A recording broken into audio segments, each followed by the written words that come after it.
মানে যে সুর যে তাল লয় আমি আপনার ওইভাবে কোনো লাভ নেই, আমি ফিশ পাউডার হাতে নিয়ে আছি, মানে ওই যে আচ্ছা, ছাই হাতে নিয়ে আছি, আপনি ছিটকে যেতে পারবেন না। আচ্ছা আচ্ছা আমি দুটো লাইন তাহলে গাই। হ্যাঁ, আম্মা জান আপনি বড় মেহেরবান, আপনার দুগ্ধ করছি পান, আপনি বড় মেহেরবান আম্মা জান। এই এটুকু মনে আছে।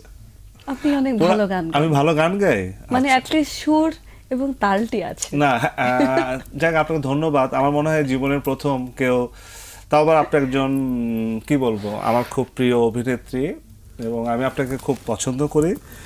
দেখ আপনার মুখ থেকে শুনলাম যে গানের তাল এবং লয় আমি না, আছে। আমার সমস্ত অডিয়েন্সও বলবে, আচ্ছা। এটা আমি একদম হলফ করে আপনাকে তাহলে বলতে আমি পারি। ধন্য আজকে আমি এই তার মানে আপনি অনুষ্ঠানে এসে আবার ধন্য। প্রিপেয়ার্ড থাকেন, আপনাকে আমি আরো কিছু গানের জন্য আচ্ছা, রিকোয়েস্ট করব। মান্না ভাই, আমাদের প্রত্যেকেরই তো প্রথম বলে একটা ব্যাপার থাকে, স্পেশাল একটা দিন হতে পারে বা